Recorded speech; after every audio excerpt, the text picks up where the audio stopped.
ஆவியின் வரங்களை குறித்து நாம் படித்து கொண்டிருக்கிறோம். இந்த கடைசி நாட்கள், அபிஷேகத்தின் நாட்கள், பின்மாரியின் நாட்கள், ஆவியின் வரங்களை கர்த்தர் பொழிந்தருளுகிற நாட்கள். எந்தெந்த சபைகள் ஆவியின் வரங்களை செயல்படுத்துகிறதோ அந்தந்த சபைகள் மிகவும் வேகமாய் முன்னேறுகின்றன. விசுவாசிகள் ஆவியின் வரங்களை செயல்படுத்தும் போது பெரிய ஆத்தும அறுவடையை கர்த்தர் தந்தருளுவார். 9 வரங்கள் இருந்தாலும் அதில் முதல் வரம் அல்லது முன்னோடியான வரம் மற்ற வரங்களுக்கு வாசல்களை திறக்குகிற அற்புதமான வரம் ஒன்று உண்டென்றால் இது அந்நிய பாஷை வரம்தான். கடந்த 2-3 வாரங்களாக அந்நிய பாஷை குறித்து நான் செய்தி கொடுத்து கொண்டிருக்கிறேன். ஒரு சுருக்கமாக 5 நிமிட நேரத்துக்குள்ளே பழைய முக்கியமானதை ஞாபகப்படுத்தி இன்றைக்கு நான் தொடரப் போகிறேன். அதற்கு முன்பாக 1 கொரிந்தியர் 14ஆம் அதிகாரம் 1 முதல் 4 வசனங்களை நான் வாசிக்கிறேன். 1 கொரிந்தியர் 14ஆம் அதிகாரம் 1 முதல் 4 வசனங்கள். அன்பை நாடுங்கள், ஞான வரங்களையும் விரும்புங்கள், விசேஷமாய் தீர்க்கதரிசன வரத்தை விரும்புங்கள். ஏனெனில் அந்நிய பாஷையிலே பேசுகிறவன் ஆவியினாலே ரகசியங்களை பேசினாலும் அவன் பேசுகிறதை ஒருவனும் அறியாதிருக்கிறபடினாலே அவன் மனுஷரிடத்தில் பேசாமல் தேவனிடத்தில் பேசுகிறான். தீர்க்கதரிசனம் சொல்கிறவனோ மனுஷருக்கு பக்தி விருத்தியும் புத்தியும் ஆறுதலும் உண்டாக பேசுகிறான். அந்நிய பாஷையிலே பேசுகிறவன் தனக்கே பக்தி விருத்தி உண்டாக பேசுகிறான். தீர்க்கதரிசனம் சொல்லுகிறவனோ சபைக்கு பக்தி விருத்தி உண்டாக பேசுகிறான்.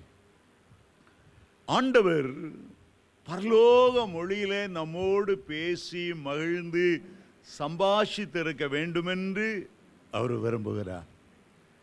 ஏதேன் தோட்டத்திலே மனுமக்களோடு பரலோக மொழியிலே அவர் பேசி மிகவும் மனம் மகிழ்ந்தார்.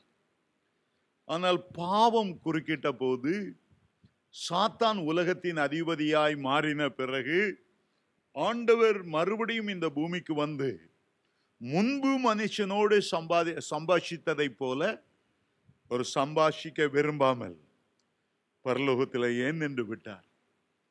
மனிதனும் அவரை அழைத்து கூப்பிடவில்லை. ஒரு முறை ஆண்டவரே வழியே வந்தபோது அவன் சந்திக்க விரும்பாமல், சந்திக்க கூடாமல் விருட்சங்களின் மத்தியிலே ஒளிந்து கொண்டான். ஆனாலும் ஆண்டவர் கற்றுக் கொடுத்த பரலோக மொழியை பல தலைமுறையினராக பேசி வந்தார்கள். ஆனால் ஆதியாகமம் 11ஆம் அதிகாரத்திலே பாபேலிலே பாஷைகள் தாறுமாறான போது மனுஷீக பாஷைகள் தோன்றினது. பரலோக பாஷை ஒரு அந்நிய மொழியாக மாறிவிட்டது, ஒரு அயல் மொழியாக மாறிவிட்டது. மனிதரும் பேசுவதில்லை, ஆண்டவரும் பேசுவதில்லை. இப்படி பல வருடங்கள் சென்று கொண்டிருந்த போது ஆண்டவர் தன்னுடைய ஏக்கத்தை ஏசாயா தீர்க்கதரிசியின் மூலமாக வெளிப்படுத்தி, நான் இந்த ஜனங்களோடே பரியாச உதடுகளினாலும் அந்நிய பாஷையினாலும் பேச விரும்புகிறேன் என்று ஏசாயா 28:11 அவர் சொன்னார். 4000 ஆண்டுகள் மனிதனோடு பரலோக பாஷையில பேச வேண்டும் என்று விரும்பினவர் பெந்தேகோஸ்தே நாளிலே முதல் முறையாக மனு குலத்திலே அபிஷேகத்தை பொழிந்தருளினார். பரிசுத்த ஆவியானவரை மனுஷருடைய உள்ளத்திலே வைத்து அந்த பரலோக பாஷையை இயக்கும்படி மீண்டும் கொண்டு வரும்படி சித்தமானார். அதற்காக இயேசு உயிரை தியாகம் செய்ய வேண்டியதிருந்தது. சிலுவையிலே இரத்தத்தை சிந்தி மனுஷனை உள்ளார முழுவதுமாய் தூய்மைப்படுத்த வேண்டியதிருந்தது, பரிசுத்தப்படுத்த வேண்டியதிருந்தது. பூமியிலே நான் அக்கினியை போட வந்தாலும், அது இப்பொழுதே பற்றி எரிய வேண்டும் என்று விரும்பினாலும், நான் முழுக வேண்டிய ஒரு ஸ்நானம், கடந்து போக வேண்டிய ஒரு மரணம் உண்டு, அதுவரையிலும் நெருக்கப்படுகிறேன் என்று சொன்னவர் உள்ளத்தை கழுவின பிறகு சிலுவையில் அறையப்பட்ட 50வது நாள், அந்த பெந்தைக்கோஸ்தே நாளிலே ஆவியானவர் உள்ளே இறங்கி வந்தார்.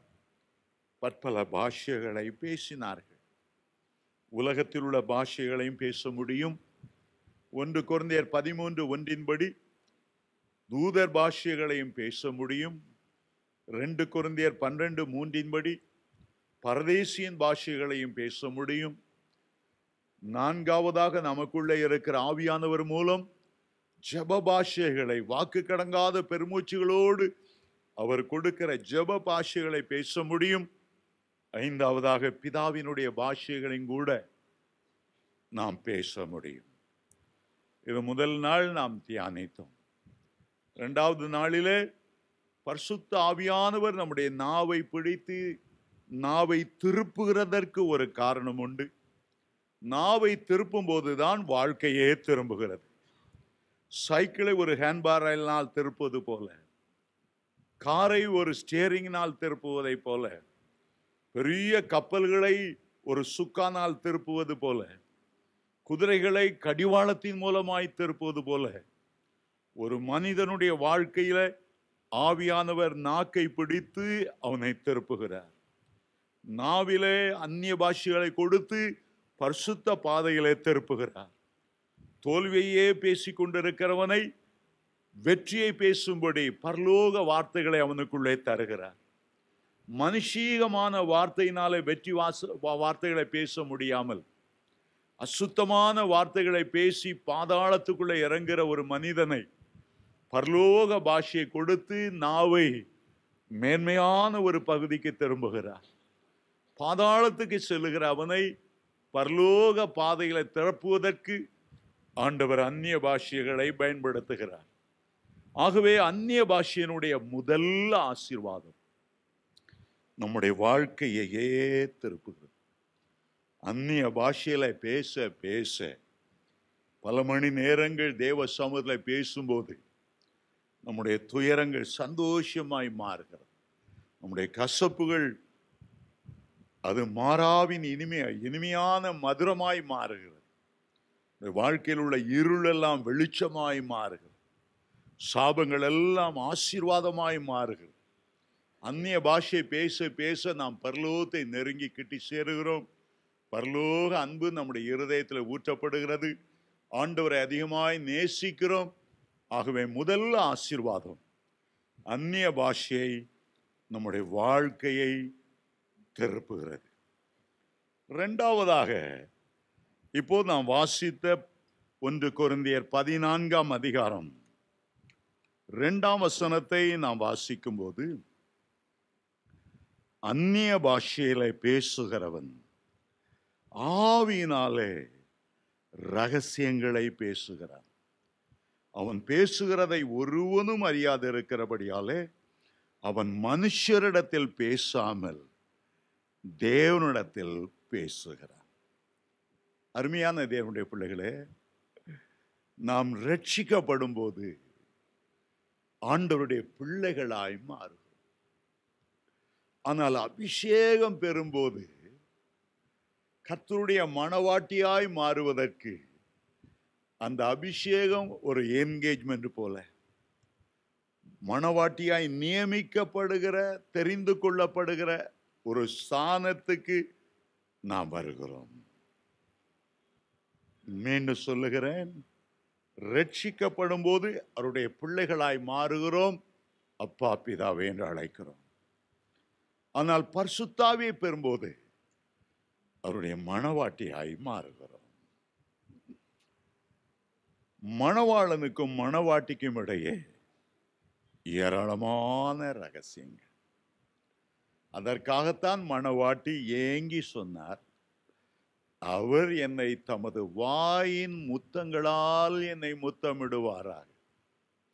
உன்னத பாட்டு 1:2 அவ்விதமாய் சொல்லப்பட்டிருக்கிறது.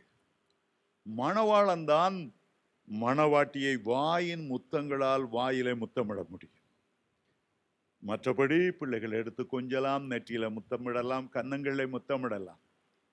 இஸ்ரவேல் தேசத்தில் அந்த என்கேஜ்மெண்ட் அன்றைக்குத்தான் அந்த மணவாளன் நியமிக்கப்படும் போதுதான் அவருடைய வாயில் முத்தங்கள் இட முடியும். இந்த வாயின் முத்தம் என்று சொல்லுவது ஆண்டவர் கொடுக்கிற வாயின் வார்த்தைகள், அந்நிய பாஷை வார்த்தைகள், பரலோகம் குனிந்து நம்மை முத்தமிட்டு நீ என் மணவாட்டி என்று சொல்லுகிற ஒரு பெரிய அந்தஸ்து. பழைய ஏற்பாட்டு பரிசுத்தவான்கள் தேவனுடைய பிள்ளைகளானார்கள், தோழர்களானார்கள்.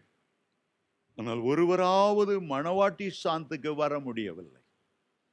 இயேசுடைய மாம்சத்துக்கும் இரத்தத்துக்கும் பங்குள்ளவர்களாய் அவருடைய இரத்தத்தால கழுவப்படும் போது அந்த பரிசுத்தாவியானவர் பரலோகத்திலிருந்து குனிந்து அந்த மேல் வீட்டறையில காத்திருந்தவர்களை முத்தமிட்டாரே, வாயில அந்நிய பாஷைகளை வைத்தாரே, நம்முடைய வாயை அவருடைய அக்கினி குரடாலை தொட்டாரே, அப்பொழுது நாம் அவருடைய மணவாட்டி என்கிற சாணத்துக்கு வருகிறோம். புதிதாய் திருமணமானவர்களை பார்த்தால் அவர்கள் எப்போதும் ஒரு தனிமையை நாடி தங்களுக்குள்ளே மனம் திறந்து பல ரகசியங்களை பேசிக்கொண்டே இருப்பார்கள். சாயங்காலமானால் புதுமண தம்பதிகள் ஒருவருடைய கையை கோர்த்து கொண்டு மார்பிலை சார்ந்து கொண்டு அவர்களுக்கென்று ஒரு தனி உலகம், அவர்களுக்கென்று பகிர்ந்து கொள்வதற்கு ஆயிரக்கணக்கான ரகசியங்கள். மணவாட்டி தன்னை குறித்து பேசிக்கொண்டே இருப்பான், மணவாளன் மகிழ்ந்து கொண்டிருப்பான். மணவாளன் பேசிக்கொண்டிருப்பான், மணவாட்டி மகிழ்ந்து கொண்டிருப்பான். அவங்க என்ன பேசுறாங்க நம்ம ஒத்து கேட்க கூடாது, ஒத்து கேட்க முடியாது. அவங்களுக்கு ஒரு தனி அன்பு, அது தனி உலகம், அதுல யாரும் குறுக்கிட முடியாது. ஆகவேதான் இங்கே அப்போஸ்தலனாகிய பவுல் எழுதுகிறார், நாம் பரிசுத்தாவினாலே அந்நிய பாஷையினாலே தேவனிடத்தில் ரகசியங்களை பேசுகிறோம். சாத்தானுக்கு கூட தெரியாதபடி, பக்கத்தில் இருக்கிறவங்க என்ன பேசுறோம் என்று தெரியாதபடி தேவனோடு பேசி மகிழ்கிறோம். ஆத்தும நேசரோடு பேசி மகிழ்கிறோம். அவருடைய மார்பிலே சாய்ந்து பேசி மகிழ்கிறோம். சில இடங்களில் ஒரே குழப்பமா இருக்கும். ஒரு மீட்டிங் போறீங்க, நீங்க விரும்பத்தகாத அங்க சும்மா கச்சா முச்சான்னு பேசிக்கிட்டே இருக்கிறாங்க. உங்களுக்கு டைம் எல்லாம் வேஸ்ட் பண்ண போறது போல இருக்கிறது.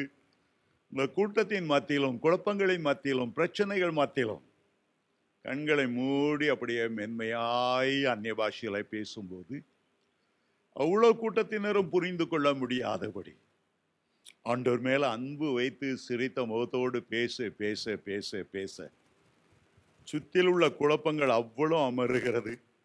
உங்களுடைய உள்ளம் பரலோகத்தோடு இணைக்கப்படுகிறது. எப்பொழுது நீங்கள் அந்நிய பாஷை பேசுகிறீர்களோ உங்களுடைய உள்ளம் பரலோகத்தோடு இணைக்கப்படுகிறது, கிறிஸ்துவோடு கூட இணைக்கப்படுகிறது. நீங்கள் அவரோடு கூட பேசுகிறீர்கள். ஆகவேதான் அந்நிய பாஷையில ரகசியங்களை பேசுகிறோம். அதற்கு ஆவியானவர் நமக்கு உதவி செய்கிறார். பழைய ஏற்பாட்டிலே ஈசாக்குக்கு ஒரு அருமையான மணவாட்டியை பெற்றுக் கொடுக்கும்படி எலியேசர் ஆபிரகாமின் வீட்டிலிருந்து புறப்பட்டு வந்தார். ஆபிரகாம் பிதாவாகிய தேவனுக்கு அடையாளம், அந்த எலியேசர் பரிசுத்தாவியானவருக்கு அடையாளம், அந்த இயேசு மணவாளனாகிய ஈசாக்குக்கு அடையாளம். மணவாட்டியை மணவாளனிடத்தில் கொண்டு சேர்க்க வந்திருக்கிறவர் தான் ஆவியானவர். நமக்குள்ளே தங்கியிருக்கிற ஆவியானவர் நம்மை பரிசுத்தப்படுத்தி இயேசு இடத்தில் அழைத்து கொண்டு போக வேண்டும் என்ற ஒரே நோக்கத்தால் பிதாவால் நமக்குள்ளே அனுப்பப்பட்டிருக்கிறவர். இந்த பரிசுத்த ஆவியானவர் நமக்குள்ளே ஒரு மைக்க போல இருக்கிறார். கிறிஸ்து பரலோகத்திலே ஒரு ஸ்பீக்கரை போல இருக்கிறார். நம்ம இங்க அந்நிய பாஷையில பேசும்போது உள்ளே இருக்கிற மைக் மூலமாக பரலோகத்தை அந்த செய்தி எட்டுகிறது. கிறிஸ்து நம்மோடு பேசுகிறதை ஆவியானவர் நமக்குள்ளே கொண்டு வருகிறார். அந்நிய பாஷையில பேச பேச பேச பேச குமாரன் இடத்துல நாம் ரகசியங்களை பேசிக்கொண்டே இருக்கிறோம், அவரும் பேசிக்கொண்டே இருக்கிறார். இதுதான் ஒரு பெரிய விசேஷமானது, மிக அருமையான அனுபவமானது. மணவாளனிடத்தில் பேச பேச பேச அவருடைய உள்ளம் மகிழ்கிறது. அருமையான தேவனுடைய பிள்ளைகளே, ஆவியா அந்த எலியேசர் ரெபெக்காளை ஆயத்தம் பண்ணி ஈசாக்கிடத்துல கொண்டு போன போது வேதம் சொல்லுகிறது, ஈசாக்கு தன்னுடைய தாயின் கூடாரத்தை கொண்டு போனார். அந்த மணவாட்டியோடு பேச பேச அவருடைய உள்ளத்தில் இருந்த துக்கம், தாயை இழந்த துக்கம் மாறி போனதா. மணவாளனோடு மணவாளனா இயேசுவோடு பேச பேச நம்முடைய வாழ்க்கையில் இருக்கிற எல்லா துக்கத்தையும் ஆண்டவர் மாற்றுகிறார். அது சந்தோஷமாய் மாறுகிறது. முன்பு பழைய ஏற்பாட்டில் இந்த நிலைமை அல்ல. இப்போ ஆவியானவர் இருக்கிறதுனால நேர இங்க இருந்து நம்ம ஜெபிக்கிற ஜெபம் பரலோகத்தில் பிராட்காஸ்ட் பண்ணப்படுகிறது. நம்முடைய ஜெபம் பரலோகத்து உடனே எட்டுகிறது. ஆனால் பழைய ஏற்பாட்டில் அப்படி அல்ல.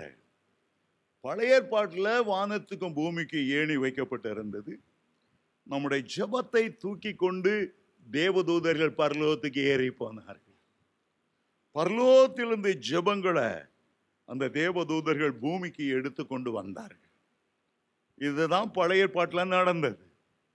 சில வேளைகளில் தேவதூதர்களை கொண்டு வரும்போது, தேவனிடத்தில் செய்தி கொண்டு வரும்போது, வான மண்டலத்தை தாண்டி வருகிறபடியால் வானமண்டலத்தில் உள்ள பொல்லாத ஆவிகள் அதை தடுத்து நிறுத்துகின்றன. தானியேல் 10ஆம் அதிகாரம் 13ஆம் வசனத்தை வாசிக்கும் போது, தானியேல் 21 நாட்கள் ஜெபம் பண்ணுகிறார். ஜெபம் பண்ணின முதல் நாளே பரலோகத்திலிருந்து பதில் கொடுக்கப்பட்டது.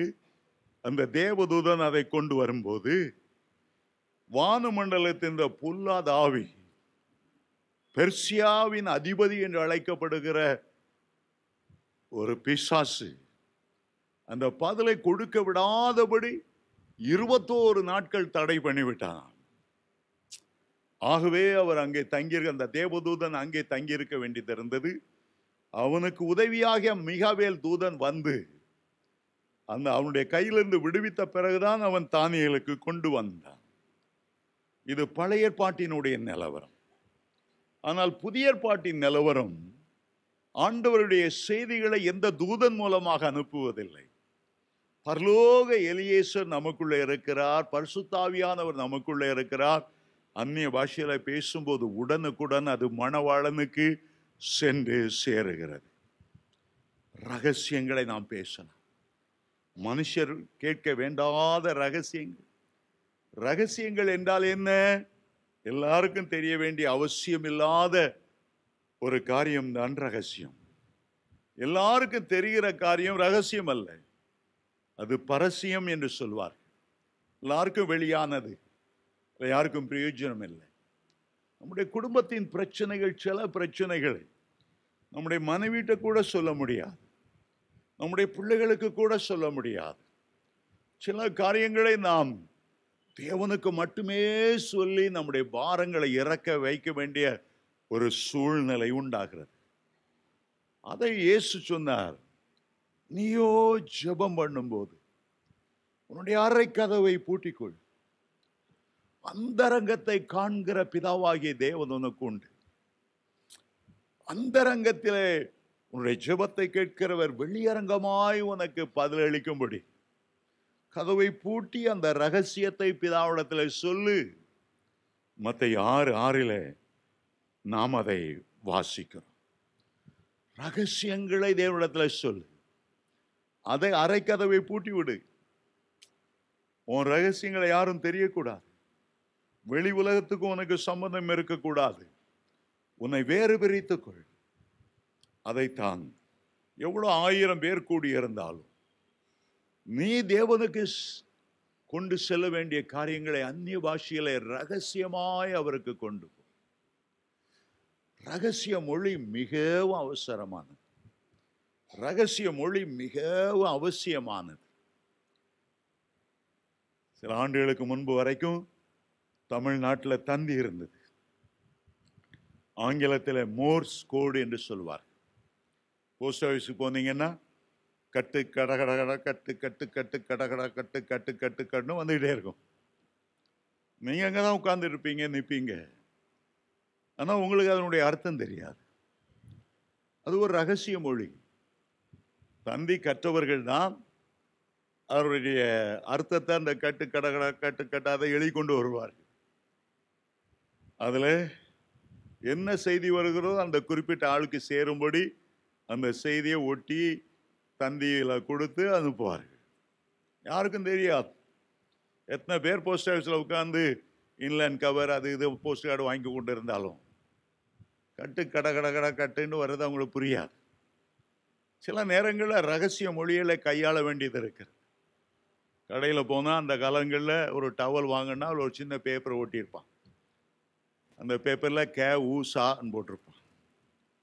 கே ஊசான்னா என்ன அர்த்தம் உங்களுக்கு தெரியாது. அதில் என்ன அர்த்தம்னா இது வாங்கின விலை 100 ரூபாய். ஒரு ஏமாளி வந்தான்னா 150 ரூபாய்க்கு நீ தாராளமாக இல்லை. ஒரு சூட்டிகமான ஒரு ஆள் வந்தான்னா 110 ரூபாய்க்கு விற்று உன் கடை மானத்தை காப்பாற்று. அதில் என்ன விலைக்கு நீ வாங்கினாங்கிறத அவன் எழுதியிருப்பான். எவ்வளோ அதிகமாக நீ விற்கணுமோ அதை பார்த்து நீ விற்றுக்கொள்ளலாம். வியாபாரத்தில் நிறைய ரகசிய மொழி வைத்திருப்பாங்க, புரியாத மொழி வைத்திருப்பாங்க. இராணுவத்தில் பல ரகசிய மொழி வைத்திருப்பாங்க, அது அந்நிய நாட்டுக்கு தெரியக்கூடாது. இப்படி பலவிதமான ரகசியங்கள் பூமியில இருக்கிறது. ஆண்டவரும் சில காரியத்தை, ஒரு கூட்டத்தில் வந்திருக்கிறீங்க, ஒரு பிரெஞ்சு பேசுற ஒரு சகோதரன் வந்திருக்கிறா, அவருடைய வாழ்க்கையில சில பிரச்சனை.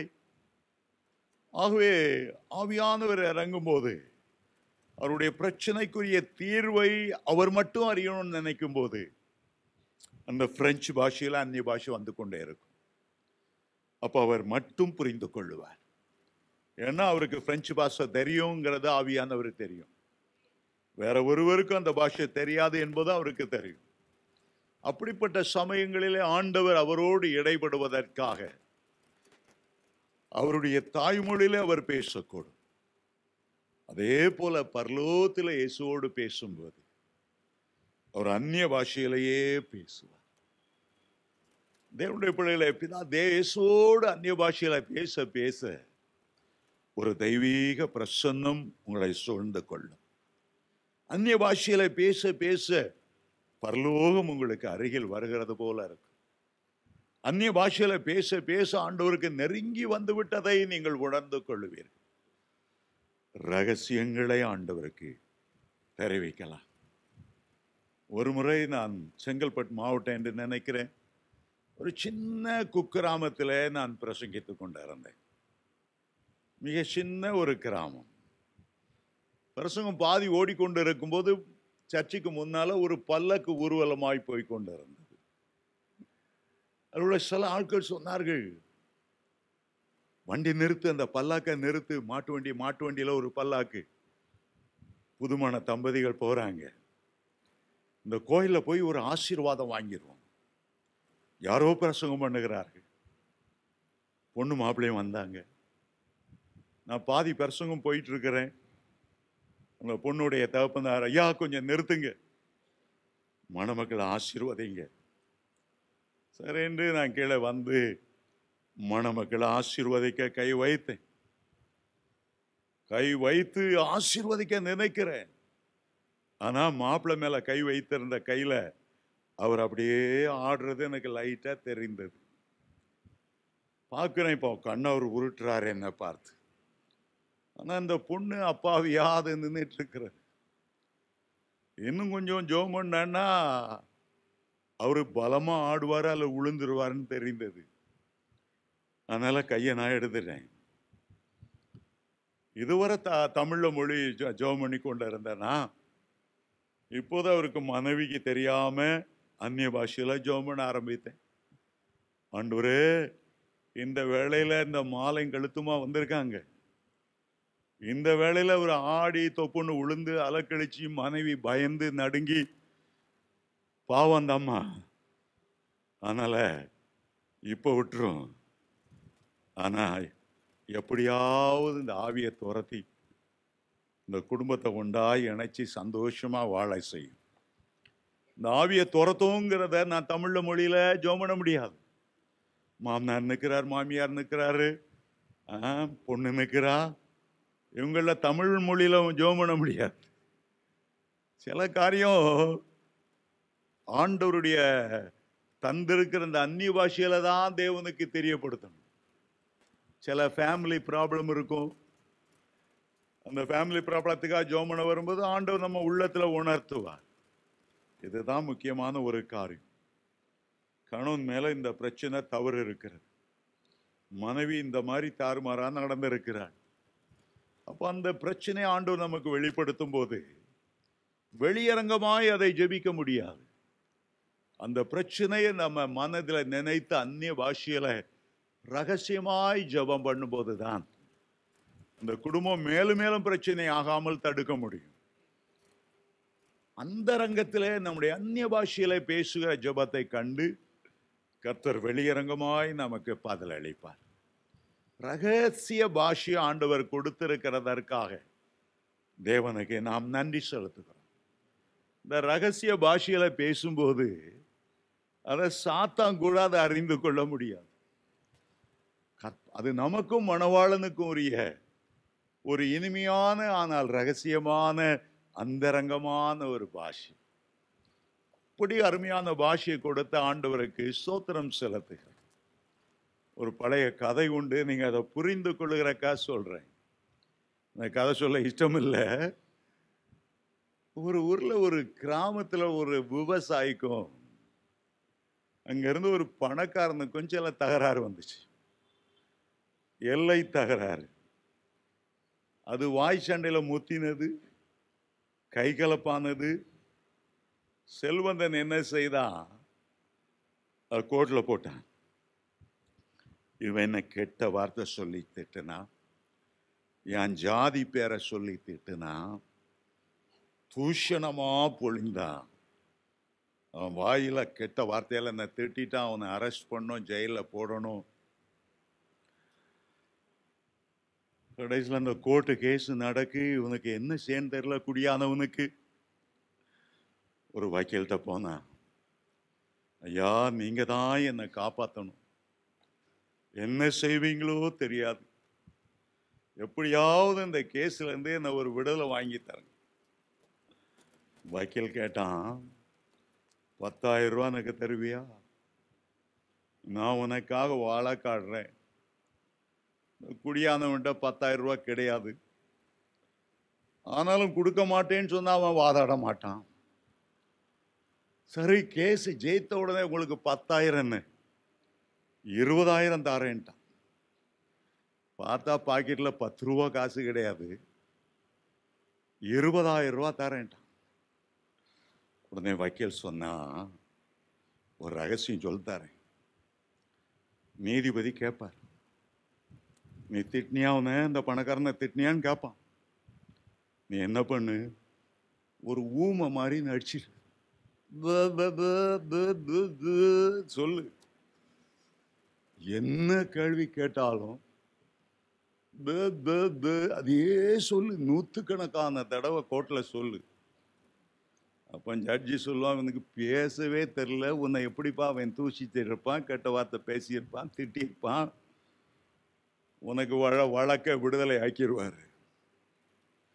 ஓட்டு போனா ஜட்ஜி கேட்டான், உன் பேர் என்னப்பான்ட்டு.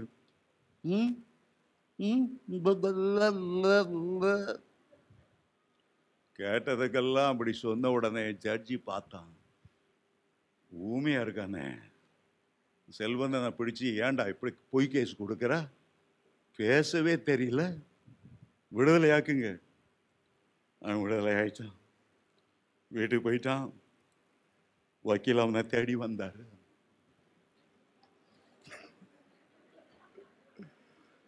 கோர்ட்டு கேஸ் ஜெயித்தாச்சப்பா, நீ 20,000 ரூபாய் எனக்கு தாரேன்னு சொன்னல, குடு.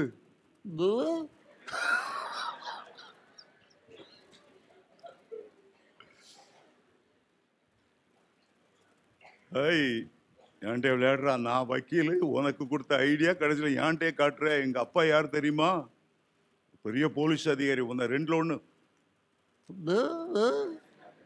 உனக்கும் உங்க அப்பாவுக்கும் சாத்தானுக்கு பே சொல்றதுக்கு சாத்தான் கேட்பான், என்ன ஜெபம் பண்றான்னு கேட்பான். அவன் கேட்டுட்டே இருப்பான், அவன் காதுல ஆனா ஆண்டவருக்கு தெரியும். சாத்தானுக்கு பே சொல்றதுக்கே ஆண்டவர் இந்த அந்நிய பாஷையை நம்ம கொடுத்திருக்கிறார். ஆமென், ஹல்லேலூயா. அந்நிய பாஷையில நாம் தேவனோடு பேசுகிறோம். சரி, மூன்றாவது ஒரு குறிப்புக்கு செல்ல விரும்புகிறேன். மீண்டும் சொல்லுகிறேன், அந்நிய பாஷை நம்முடைய வாழ்க்கையை திருப்புகிறது. இரண்டாவது, அந்நிய பாஷை மூலம் ஆத்தும நேசரோடு ரகசியங்களை நாம் பேசுகிறோம். மூன்றாவதாக 4ஆம் வசனத்தை 2 கொரிந்தியர் 14:4 வாசிக்கும் போது, அந்நிய பாஷையில் பேசுகிறவன் தனக்குத்தானே பக்தி விருத்தி உண்டாக பேசுகிறான். எவ்வளவுக்கு எவ்வளவு அந்நிய பாஷையில நாம் பேசுகிறோமோ அவ்வளவுக்கு அவ்வளவு நம்முடைய பக்தி விருத்தி ஆகிறது. நம்முடைய உள்ளான மனுஷன் உள்ள பேட்டரி அந்நிய பாஷையில பேச பேச சார்ஜ் ஆகிறது. ஒரு மொபைல் போனு சார்ஜ் இறங்குகிறது, ஆனா கரண்ட்ல மாற்றும். எங்கேயோ இருந்து வர்ற கரண்ட் எங்கிருந்து வருதுன்னு நமக்கு தெரியல. கல்பாக்கத்துல இருந்து இந்த கரண்ட் வருதா, மேட்டூர் டேம்ல இருந்து கரண்ட் வருதா நமக்கு தெரியல. அந்த பிளக்ல மாட்டின உடனே எங்கேயோ இருந்து வருகிற கரண்ட் நம்முடைய பேட்டரியில, கார் பேட்டரியா இருக்கட்டும் அல்லது மொபைல் பேட்டரியா இருக்கட்டும், அதை சார்ஜ் பண்ணுகிறது. அதுபோல நம்முடைய ஆவிக்குரிய வாழ்க்கையில நம்முடைய உள்ளான மனுஷன்ல சார்ஜ் ஏற வல்லமை இறங்கி வருகிறதற்கு, உன்னத பலன் இறங்கி வருகிறதற்கு நம்முடைய உள்ளத்தை பரலோகத்தோடு இணைக்கிறோம், பிளக் பண்ணுகிறோம். அனாதி வானங்களுக்குள்ளே இருக்கிற தேவாதி தேவனுடைய வல்லமை பலன் நம்முடைய உள்ளான மனுஷன்ல இறங்கி வருகிறது. பக்தி விருத்தி உண்டாகிறது. பக்தி விருத்தி உண்டாகிறது. நம்ம காலையில் இந்த உலகத்துக்குள்ள போறோம். நம்ம பக்தியை குறைக்கக்கூடிய அளவு சமுதாயம் நம்மோடு இடைபடுகிறது, சோர்வை உண்டாக்குகிறது, அதைரியத்தை உண்டாக்குகிறது. பக்தி குறைகிறது, தணிகிறது. மனுஷனுடைய, இந்த உலகத்திலோட மனுஷனுடைய பார்வைகள், எண்ணங்கள், பேச்சுகள் அசுத்தமானவைகள் நம்முடைய சார்ஜ் இறங்க பண்ணுகிறது. நமக்கு கோபம் ஊட்டுகிற வார்த்தைகளை சிலர் பேசக்கூடும். ஆபீஸ்ல பிரச்சனை மேல பிரச்சனை ஏற்படக்கூடும். நம்முடைய உள்ளம் சோர்ந்து போகிறது. சந்தோஷமா போன நம்ம வீட்டுக்கு வரும்போது காத்து போன பலூன் போல வருகிறோம். தாங்க முடியாத பிரச்சனை, நனைஞ்ச கொள்ளி மாறி உற்சாகத்தெல்லாம் இழந்து வேதனையோடு நிற்க வேண்டி இருக்கிறது. ஆகவேதான் அதிகாலையில் நம்முடைய பேட்டரி சார்ஜ் ஆவதற்காக அந்நிய பாஷையில பேச பேச பேச பேச நம்முடைய உள்ளான மனுஷன் பலன் அடைகிறான். இன்னும் பேச பேச உள்ளான மனிதன் பலத்த பராக்கிரமசாலியை போல மாறுகிறான். உலகத்தோட எல்லா அசுத்தங்களையும் மேற்கொண்டு ஒரு பரிசுத்தத்தையும் வல்லமையும் நமக்குள்ளே தருவதற்கு இந்த பக்தி விருத்தி மிகவும் அவசியமானது, மிகவும் அவசியமானது. சிலர் பேசுகிற வார்த்தைகள் நம்முடைய உள்ளத்தை புண்படுத்தி விடுகிறது. சில ஆபாச வார்த்தைகள் நம்முடைய இருதயங்களை கரைப்படுத்தி விடுகிறது. டெலிவிஷன்ல வர சில ஆபாச நடனங்கள் ஜெபம் பண்ண முடியாதபடி உங்களை தடுத்து விடுகிறது. இன்டர்நெட்டை தப்பி தவறி திறந்து அங்கு வர்ற ஆபாசங்கள் எல்லா விதத்திலும் மனுஷனுடைய பக்தியை அது இழக்க செய்வதற்காகத்தான் இந்த சமுதாயம் ஏங்கி கொண்டிருக்க.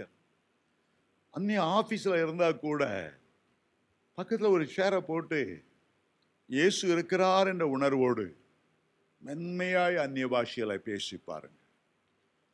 ஆபீஸ்ல இருக்கும்போது உங்க பக்கத்தில் உள்ள ஒரு பொண்ணா இருக்கலாம், சில தீமையான காரியங்களை உங்களை கரப்படுத்தும்படி பேசலாம். அந்நிய பாஷையை பேச ஆரம்பித்து விடுங்க. உங்களுடைய சிந்தனையிலே, உங்களுடைய எண்ணங்களிலே, உங்களுடைய மனதிலே சில தீமையான எண்ணங்கள் வரக்கூடும். அந்நிய பாஷையில பேச ஆரம்பித்து விடுங்க. சில ஆண்டுகளுக்கு முன்பு ஒரு முறை இலங்கை போயிருந்தேன். கூட்டங்கள் நடத்த முடிந்த உடனே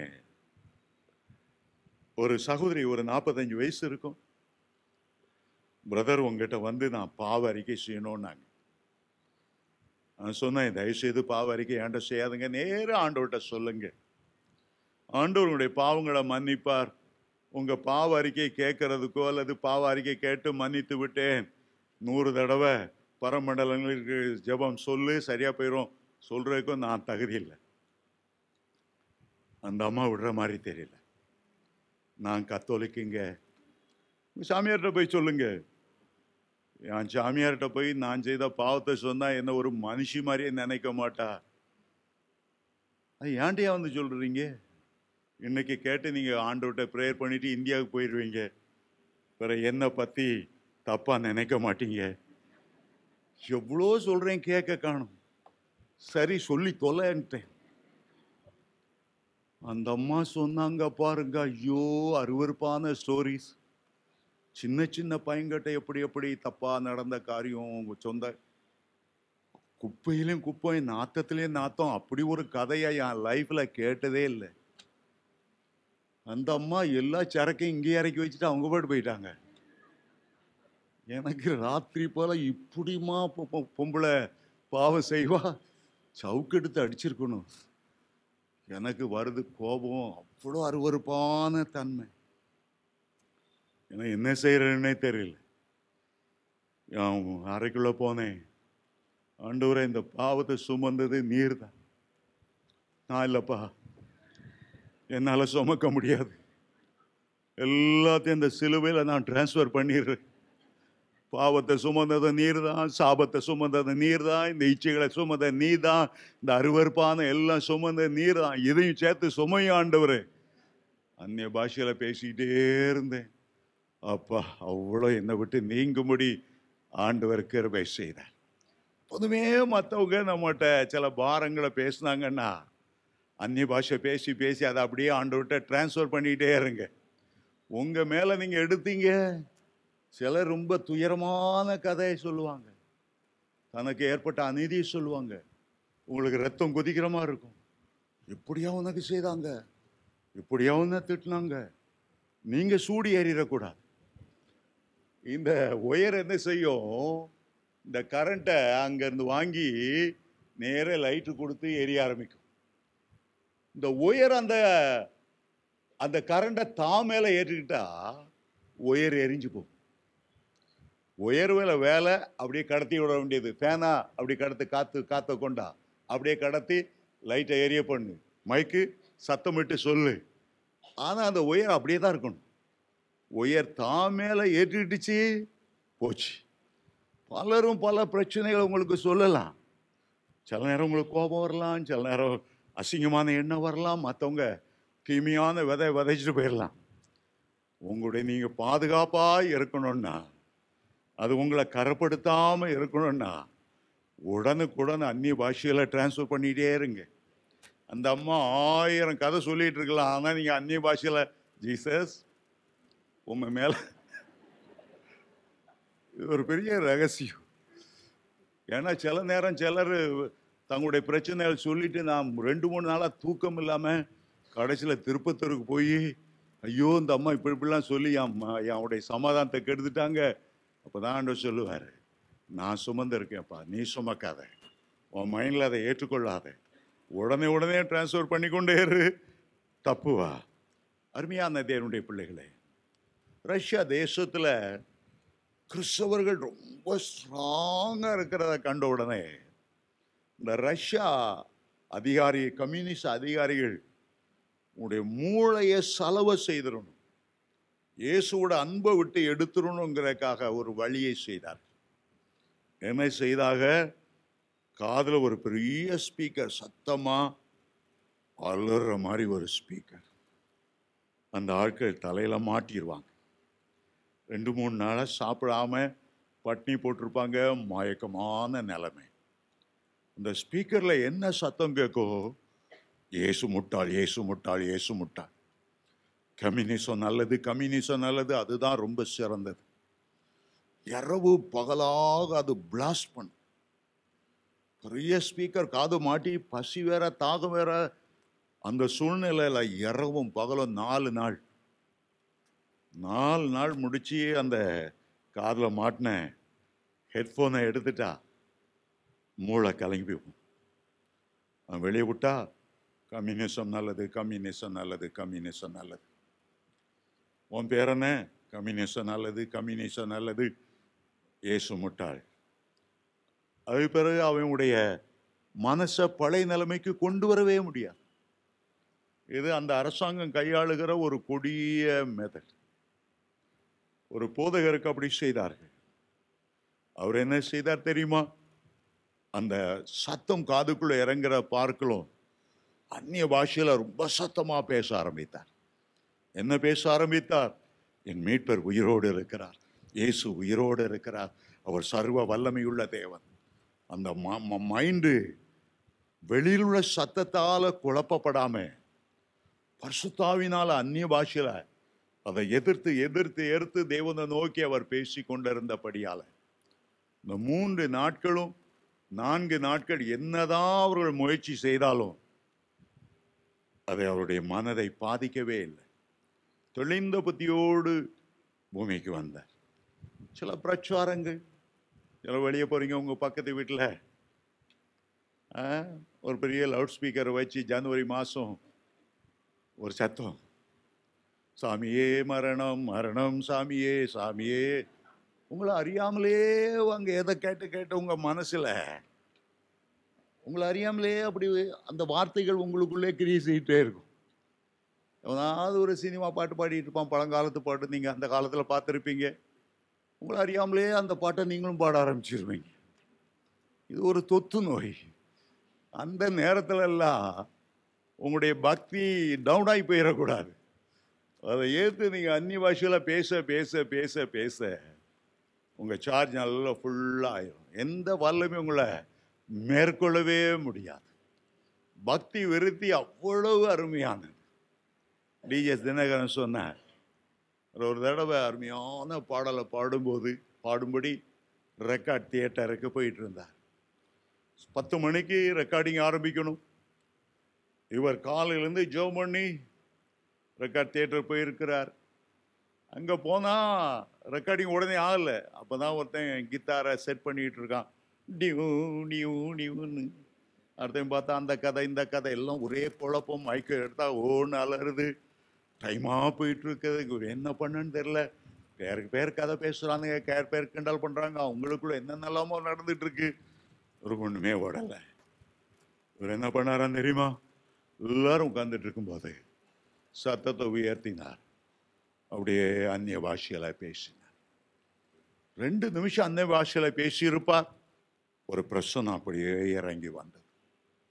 எல்லாரும் அது வரைக்கும் டாண்டான் இருந்தவங்க எல்லாம் ஒரு பரலோக எலக்ட்ரிசிட்டியால கவப்பட்டவர்களாய் பயந்து வீண் பேச்சு பேசலாம் நிறுத்தி அவங்களை அறியாமலே அவர்களுக்குள்ள ஒரு பயபக்தி வந்தது. தேவ பிரசன்னத்தில் இருக்கிறோம் என்கிற உணர்வு வந்தது. அதுக்கு பிறகு பார்த்தா எல்லாரும் பயத்தோடும் நடுக்கத்தோடும் அந்த ரெக்கார்டிங்கை செய்ய ஆரம்பித்தார்கள். அந்நிய பாஷை பேச பேச அந்த அந்நிய பாஷையை உங்க இருதய துடிப்போடு இணைத்துக் கொள்ளணும். அந்நிய பாஷையை உங்களுடைய மூச்சோடு இணைத்துக் கொள்ளணும். உங்க மூச்சு போகும்போது இயேசு இயேசு அதான் உங்க மூச்சா இருக்கணும். இந்த இருதய துடிப்பு அதான் இருக்கணும். அந்நிய பாஷையில பேசி பேசி பேசி பேசி பழகிவிட்டால் எந்த சூழ்நிலையும், எந்த கடினமான சூழ்நிலையையும், எந்த நமக்கு விரோதமான சூழ்நிலையும் கூட அதை ஒரு கண்ட்ரோலுக்குள்ள கொண்டு வந்துவிடும். அந்நிய பாஷையில பேசுறது அவ்வளவு மகிமையானது. ஒரு குறிப்பிட்ட நேரத்தை வைத்து காலையில் எழுந்ததும் 1 மணி நேரம் தான் அந்நிய பாஷை பேசும். ஆஃபீஸில் லஞ்ச் ஹவரில் சாப்பிட்டுட்டு இருந்தாலும் நான் அந்நிய பாஷை பேசிட்டு தான் நான் சாப்பிடுவேன். ஒரு திட்டமிட்டு நீங்கள் பேச ஆரம்பிக்கும் போது உங்களுடைய மனதில் ஒரு தீய எண்ணம் வந்தாலே உங்களை அறியாமல் ஆவியானவர் உங்களுக்குள்ளேருந்து எழும்புவார். ஏசாயா 59:19 அதைத்தான் சொல்லுகிறது.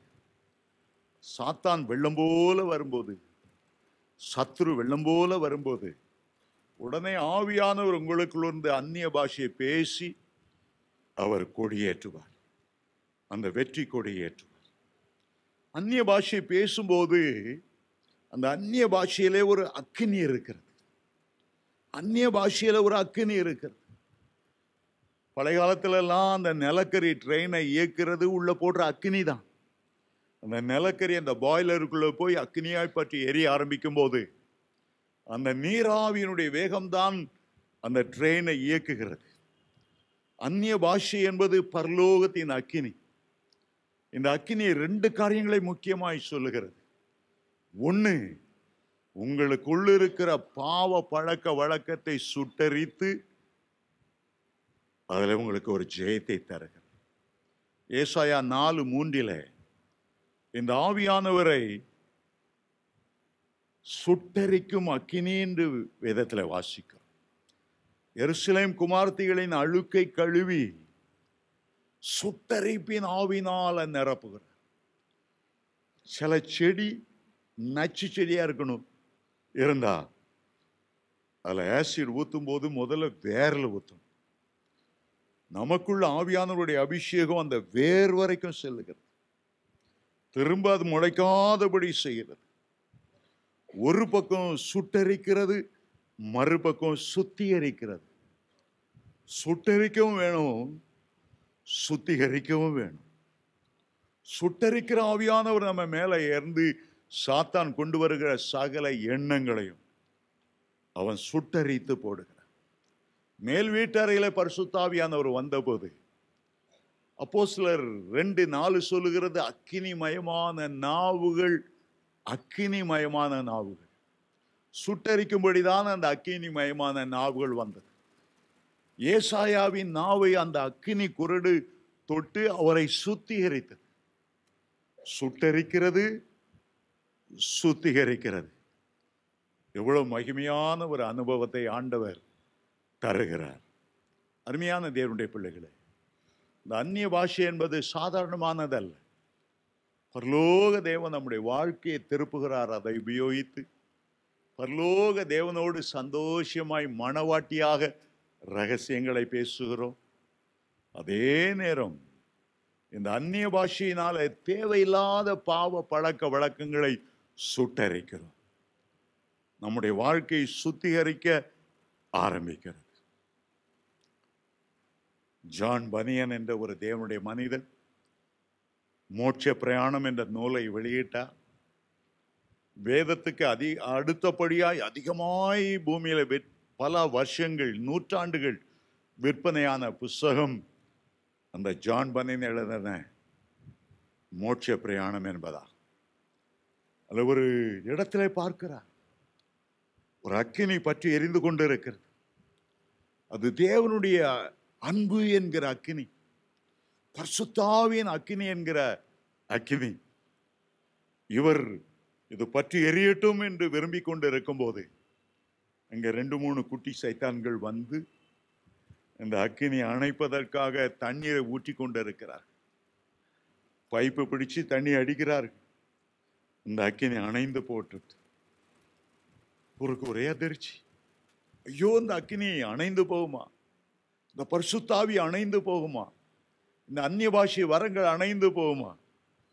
ஆண்டவர் சொன்னார், பின்பக்கமாய் பார் என்று. அங்க பார்த்தா நிறைய தூதர்கள் நின்று அபிஷேக எண்ணெய் ஊற்றி கொண்டே இருக்கிறார்கள்.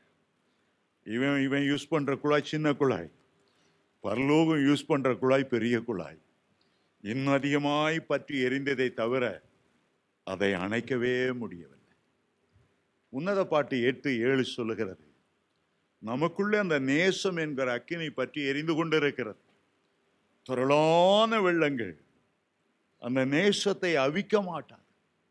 அதை அவிக்கவே முடியாது. அவிக்கணும்னு நினைக்கும் போது அது இன்னும் தான் பற்றி எரியுமே தவிர அதை அணைக்கவும் முடியாது. நமக்குள்ள அந்த அக்கினி, தேவ அன்பு என்கிற அக்கினி, பரிசுத்த ஆவியாலே ரோமர் 5:5 நமக்குள்ளே ஊற்றப்பட்ட அன்பு என்கிற அக்கினி, அது அந்நிய பாஷையாய் வெளிவருகிறது. அந்நிய பாஷை பேச பேச அந்த அக்கினி இன்னும் அதிகமாய் இன்னும் அதிகமாய் கொழுந்து விட்டு எரிகிறது. ஒரு இடத்துல சின்ன அக்கினி பற்றி எரிந்து கொண்டிருந்தால் சோதனை காற்று வீசும்போது அது அணைந்து போகும். ஆனால் பெரிய அக்கினியாய், பரலோக அக்கினியாய், நேசம் என்கிற அக்கினியாய் எரிந்து கொண்டிருக்கும் போது அதுல காற்று வீசும் என்றால் அது இன்னும் அதிகமாய் பற்றி பிடித்து எரியுமே தவிர அது ஒரு நாளும் அணைந்து போகவே போகாது. யூதா நிருபம் 1 அதிகாரம் 20 பரிசுத்த ஆவிக்குள் ஜெபம் பண்ணுங்க. மகா பரிசுத்தமான விசுவாசத்தில் உங்களை உறுதி செய்து கொண்டு பரிசுத்த ஆவிக்குள் ஜெபம் பண்ணுங்க. பரிசுத்த ஆவிக்குள் நிறைந்து பரிசுத்த ஆவியானவருடைய உதவியோடு நீங்கள் ஜெபம் பண்ணுங்க. ஆனா எபேசியர் 6:18 வாசிக்கும் போது பரிசுத்த ஆவினாலே ஜெபம் பண்ணுங்க. அந்த ஆவியானவர் அந்த ஜெபத்தை நடத்தட்டும். யூதா 1:20 பரிசுத்த ஆவிக்குள் ஜெபம் பண்ணுங்க. எபேசியர் 1:18 பரிசுத்த ஆவினாலே ஜெபம் பண்ணுங்க. பரிசுத்த ஆவிக்குள் ஜெபம் பண்ணும்போது நம்ம ஜெபம் பண்ணுகிறோம். நம்முடைய சொந்த கருத்துக்கள், நம்முடைய எண்ணங்கள் வைத்து ஆவில நிரம்பி அதை நினைத்து கொண்டு நாம் ஜெபம் பண்ணுகிறோம். பரிசுத்த ஆவிக்குள் ஜெபம் பண்ணுகிறோம். பரிசுத்த ஆவினாலே ஜெபம் பண்ணுங்கள் என்றால் ஆவியானவர் ஜெபம் பண்ண நாம் விட்டு விடுகிறோம். ஆண்டவரே, உம்முடைய சித்தம் என்ன நீ ஜெபிக்க விரும்புகிறீரோ, என்ன எனக்கு புரியாத, எனக்கு அறியாத பல பிரச்சனைகளை நீர் எனக்குள்ள இருந்து எனக்காக ஜெபம் பண்ணும். பரிசுத்த ஆவினாலே ஜெபம். நமக்கு நிறைய காரியம் நமக்கு தெரியாது. யார் நமக்கு பின்னால குழி வெட்டுறாங்க நமக்கு தெரியாது. யார் நமக்கு பின்னால சூனியம் செய்துட்டு இருக்காங்க, இந்த மந்திரவாதிகிட்ட போறா நமக்கு தெரியாது. ஆனா மேல இருந்து பார்த்துட்டு இருக்கிற ஆவியானவருக்கு எவன் உங்களுக்கு விரோதமாய் குழி வெட்டுறான், எவன் சூனியம் செய்யறான், எந்தெந்த மந்திரம் அவ்வளோ அவருக்கு தெரியும். அமெரிக்காவில் இருக்கிறவங்க பிள்ளை எப்படி நடந்துட்டு இருக்கு உங்களுக்கு தெரியாது. லண்டன்ல இருக்கிற பிள்ளை என்ன மாதிரி நடக்குது, அதோடைய ஆவிக்குரிய நிலைமை உங்களுக்கு தெரியாது. நீங்க நினைச்சிடுவீங்க என் பிள்ளை ரொம்ப நல்ல பிள்ளைன்னு. ஆனா ஆவியானவருக்கு தெரியாம எப்படிப்பட்ட பிள்ளைன்னு. ஆவியானவருக்கு நம்ம விட்டு கொடுத்து அந்நிய பாஷையில ஜெபம் பண்ணும்போது, ஆவினாலே ஜெபம் பண்ணும்போது அவர் சகல ரகசியங்களையும் அறிந்தவர். அவர் ஒவ்வொரு காரியத்துக்காகவும் ஏற்ற விதத்தில் அந்நிய பாஷையில பேசி ஒரு தீர்வை கொண்டு வருவார். அந்நிய பாஷையில பேசி பேசி சதிகளை உடைப்பார், மந்திரவத்தனங்களை உடைப்பார், நம்முடைய பிள்ளைகளுடைய நிலைமையை சீராக்குவார். அவர் பொறுப்பெடுத்துக் கொள்ளுவார். ஆகவேதான் ரோமர் 8:26 சொல்லுகிறது, அந்தபடியே ஆவியானவரும் நம்முடைய பலவீனங்களிலே நமக்கு உதவி செய்கிறார். ஏற்றபடி விண்ணப்பம் செய்வது, வேண்டிக் கொள்வது இன்னதென்று நாம் அறியாது இருக்கிறபடியால் ஆவியானவர் தாமே வாக்கு கடங்காத பெருமூச்சுகளோடு நமக்குள் இருந்து அவர் மன்றாடி கொண்டே இருக்கிறார். ஆவியானவர் மன்றாடு. ஆவிக்குள் மன்றாடும் போது நாம் கருத்தாய் அந்நிய பாஷையிலே ஆவிக்குள்ளே நிரம்பி நாம் மன்றாடுகிறோம். நம்முடைய கருத்துக்கள் மன்றாடுகிறது. ஆனால் எபேசியர் 6:18 சொல்லப்பட்டபடி ஆவினாலே ஜெபம் பண்ணும்போது ஆவியானவர் முழு பொறுப்பையும் எடுத்து அவர் ஜெபம் பண்ண ஆரம்பிக்கிறார். எத்தனை அருமையான ஜெபம் அது! ஹல்லேலூயா! அந்நிய பாஷையில ஜெபம் பண்ணி பாருங்க. அதுக்கென்று நேரத்தை ஒதுக்கி ஜெபம் பண்ணி பாருங்க. அதுக்கென்று சில ஜெப நண்பர்களை தெரிந்து கொண்டு ஒரு 15 நிமிஷமாவது நம்ம அந்நிய பாஷையில ஜெபிப்போம். ஏதாவது ஒரு நாள் ஏலிம் சபைக்கு வந்து ஒரு குழுவாக நீங்க தனிப்பட்ட முறையிலோ மணியை பார்த்து கொள்ளுங்க, 1 மணி நேரமாவது அந்நிய பாஷையில ஜெபி தாராளமாய் வாருங்க. இந்த ஆலயம் உங்களுக்கு எப்போதும் திறந்திருக்கு. நீங்க எந்த சபையை சேர்ந்தவங்களாம் பரவாயில்ல, எங்களுக்கு அக்கறை இல்லை. எங்களுக்கு தசமபாகம் கொடுக்கணும்னு நாங்கள் உங்கள்கிட்ட கேட்க போகிறதில்ல. நீங்கள் பக்தி விருத்தி அடையணும், நீங்கள் ஊழியம் செய்யணும். உங்கள் மூலமாக ஒரு திரள் கூட்டம் பரலோகத்துக்கு வரணும். எல்லாம் ஒவ்வொரு தேவனுடைய பிள்ளைகளும் ஊழியம் செய்யணும். நாங்கள் அதை தான் ஊக்கப்படுத்தும்.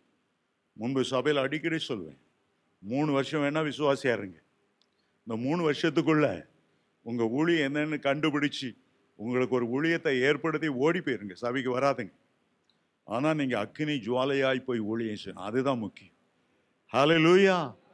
எல்லாரும் ஊழியம் செய்யணும். இது கடைசி காலம், எல்லாரும் ஊழியம் செய்யணும். நீங்க என்ன ஊழியம் செய்யுங்க நீங்க சொல்லுங்க, நாங்கள் உங்களுக்கு ஜெபம் பண்ணிகிட்டே இருப்போம், உங்களுக்கு பேக்கப் பண்ணிகிட்டே இருப்போம். ஆஸ்பத்திரி ஊழியங்களுக்கு போறீங்களா, உங்களுக்கு டிராக்ட் அடித்து இலவசமாக தந்துக்கிட்டே இருப்போம். நீ அந்த சபை இந்த சபைன்னு எங்களுக்கு தேவையில்லை, பிரச்சனை இல்லை. நம்ம எல்லாரும் தேவனுடைய பிள்ளைகள். ஹல்லேலூயா.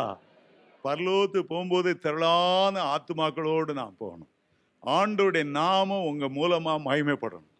ஒருபோதும் உங்களுடைய தாளந்துகளை, ஆவின் வரங்களை உங்க பாஸ்டர் பாதப்படியில போய் புதைச்சி வச்சிடாதீங்க. சபை கட்டுப்பாட்டுக்குள்ள போய் மாட்டிக்கிடாதீங்க. கர்த்தர் உங்களை விடுதலை ஆக்கி இருக்கிறார். விடுதலையோடு நீங்க ஊழியம் செய்யும், விடுதலையோடு ஊழியம் செய்யும். நேகர் இந்த பரிசுத்தவான்களுடைய பாதத்தில் போய் தங்களுடைய தாளந்துகளை புதைச்சி வச்சுக்கிறாங்க. என்னன்னா அங்கே ஊழியம் செய்ய விட மாட்டாங்க. சில சபைகளில் ஆத்துமாக்களை ஆதாயம் செய்ய விட மாட்டாங்க. அருமையான தேவனுடைய பிள்ளைகளே, உங்களுடைய நேரங்களை குறித்து நீங்கள் கர்த்தருக்கு கணக்கு கொடுக்கணும். நீங்கள் எழுந்து பிரகாசிக்கணும்னா அபிஷேகம் பெற்றால் மட்டும் போதாது. அந்த அபிஷேகம் பக்தி விருத்தி அடையணும். அந்த அபிஷேகம் உங்களில் பெருகணும். கிருபையின் மேலே நீங்கள் கிருபை பெருகணும். பலத்தின் மேலே நீங்கள் பலன் பெருகணும். ஆண்டவருக்காக மகிமையான காரியத்தை நீங்கள் செய்யணும். கர்த்தர் உங்களை ஆசீர்வதிப்பாராக. நீங்கள் பரிசுத்த ஆவியில விருத்தி அடையணும். நீங்கள் நாளுக்கு நாள் குறைந்து பின்மாற்றக்காரராய் போய்விடக்கூடாது. ஆகவே கர்த்தரிலே நீங்கள் நிலைத்திருக்கும்படி கர்த்தர் உங்களை ஆசீர்வதிப்பாராக. 2 கைகளையும் பரலோகத்துக்கு நேராய் நாம் உயர்த்தி கொள்ளுவோம். தொராபாலா ஷாதரா ஹோலாமா கராபாதரா பௌராபாதரா ஷாதரா பராங்கராதரா லஹு ரபுஹு ரபு ரபுதரா பௌரபா அபாரஹோ ரபா லஹோ லகலபா லபா ஷாதரா மகுராதரா லரபாதரா கலபா ஷாதரா. மறை பொருட்களை வெளிப்படுத்துகிறவரே, இருளில் உள்ளதை அறிகிறவரே, மறைவான மன்னாவினால் போஷிக்கிறவரே, ஆவியானவரே, பாராகாதரா ஷதரா கலபாரா தொரமலா கலமாதரா கலபா ஷதரா பாரபாதரா தேரிபிதுராங்கரா பாதரா லபாரபாதரா. ஒவ்வொரு மேலும் ஆவியானவர் இறங்கும்படி ஜெபிக்கிறேன். விடுதலையின் ஆவியானவர் இறங்க வேண்டும் என்று ஜெபிக்கிறேன். ஜெபிக்க முடியாதபடி, ஆவில நிரம்ப முடியாதபடி எல்லா கட்டுகளும் உடைக்கப்பட வேண்டும் என்று ஜெபிக்கிறேன். எங்கே ஆவியானவர் உண்டோ அங்கே விடுதலை உண்டு, விடுதலை உண்டு, விடுதலை உண்டு. இயேசுவின் நாமத்திலே விடுதலை உண்டு.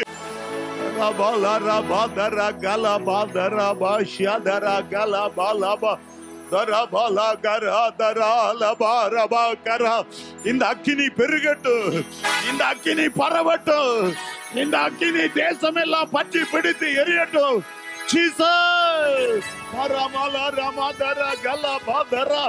சோர்ந்து போகிறவனுக்கு பலன் கொடுத்து, சத்துவம் இல்லாதவனுக்கு சத்துவத்தை பெருக பண்ணுகிறவரு.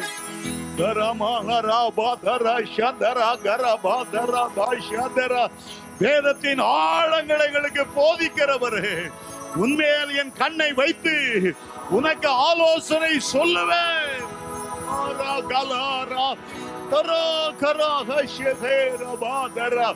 மனுஷர் பாஷைகளை பேசட்டும், தூதர் பாஷைகளை பேசட்டும், ஜெப பாஷைகள் பொங்கி வரட்டும்.